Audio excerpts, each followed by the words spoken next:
recently, we saw each other at the Grammy hip hop party, right? Yes. But do you remember the first time we met?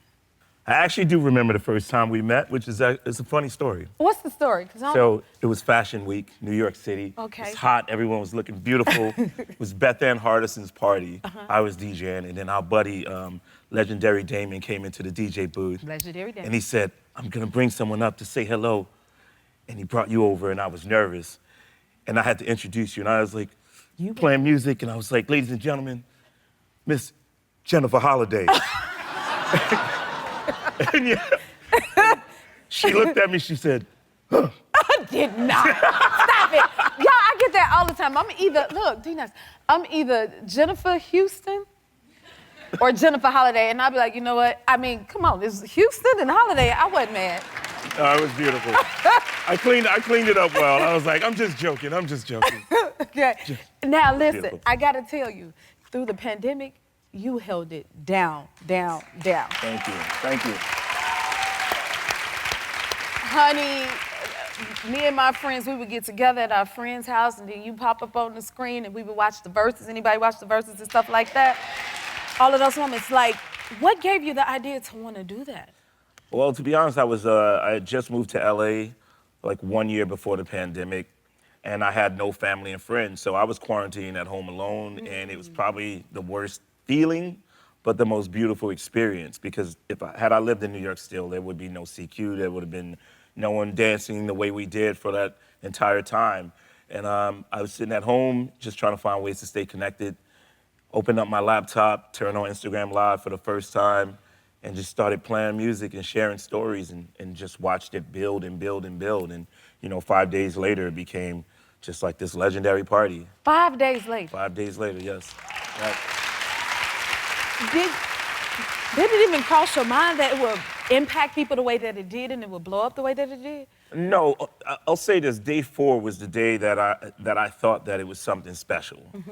Day 4 was like a Friday night, and Drake was in there, and The Rock, and I was like, wait, I never even met Drake. We're not even homies like that, but he was in there partying, and like he was in there chatting with people, and that was the moment that I thought it was something special. And there was a woman left a comment that said, wow, D-Nice has everyone in here. The only people missing are the Obamas.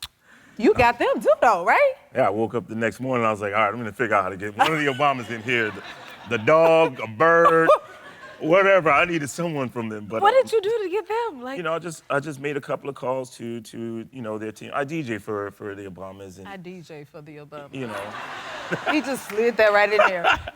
and just placed the call, and just kept my fingers crossed, hoping that they would also understand what it wasn't about like a real party. It was about trying to inspire people.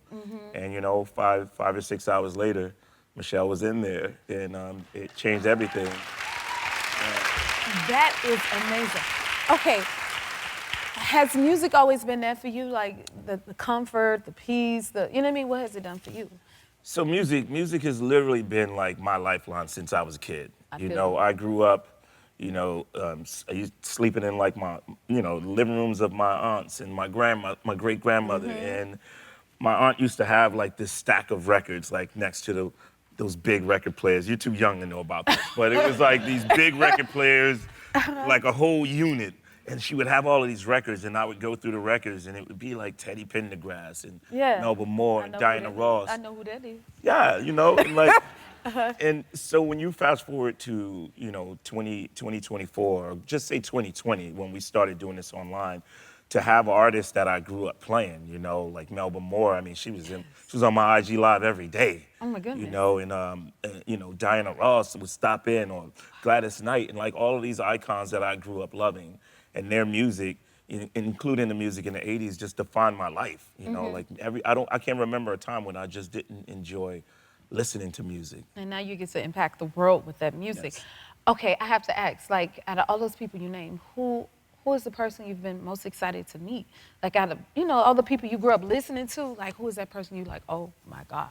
All right, so my oh my God moment, there are two people.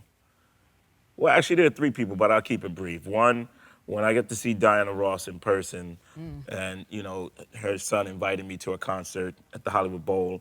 That was a moment when she looked at me and she kind of like, well, I would like to believe that Diana Ross gave me a little wink. I'm sure she did. I'm sure she did. I mean, I was sitting with her family and she did a wink, so maybe she had something in her eye, but I like to believe that it was for me. Another moment, it was Smokey Robinson. That was man. Man. What was that like? What? Smokey was, it was just a whole vibe where we were at a party here for Holly Robinson, Pete, for their foundation. And I saw Smokey and I was like, man, I know he was on my IG Live and he left a comment.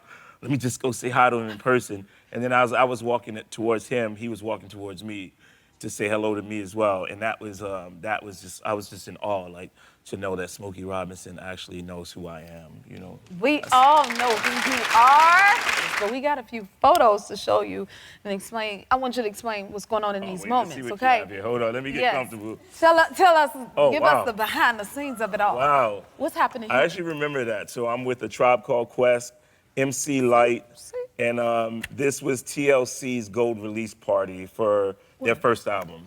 Really? Yes.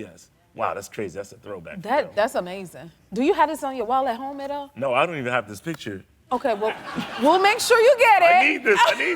Yeah, all of these memories, this is history. This is history right there. Okay, I'm sure we got another one. Let's see what else we got. Oh, wow. What's this moment? Man, I look like my daughter. Oh. I was 18 years old. I remember this. This was my first suit. Like as my uncle, when Self-Destruction went gold, my uncle said, hey, I'm gonna take you and buy you a suit. And I remember that suit, that was his tie, and that was at the gold party for Self-Destruction. Yeah. Nice. See, Uncle taking you under the wings. Come on now. The Queen. I've been friends with Queen Latifah. Wow, I love this picture. I need these pictures. We're gonna make sure you get them. See, we're about photos here and memories. I've been friends with her since like 1987, 88. And we used to live in the same apartment building in New Jersey. And back then, it's a long time ago, so we couldn't Zelle anyone anything. So one of us were like on the road, either Latifah or Dana, as we call her, or her manager, Shakim, they're like, yo, go pay the rent for us. Or if I wasn't there, they would pay the rent for me. But we've literally been that's family. Yeah, this is beautiful. And we're still friends. Yes. If you like this video, smash that like button and subscribe to the Jennifer Hudson Show YouTube channel. Check your local listings or visit jenniferhudsonshow.com to see when you can watch full episodes in your area. And don't forget to sign up for the newsletter.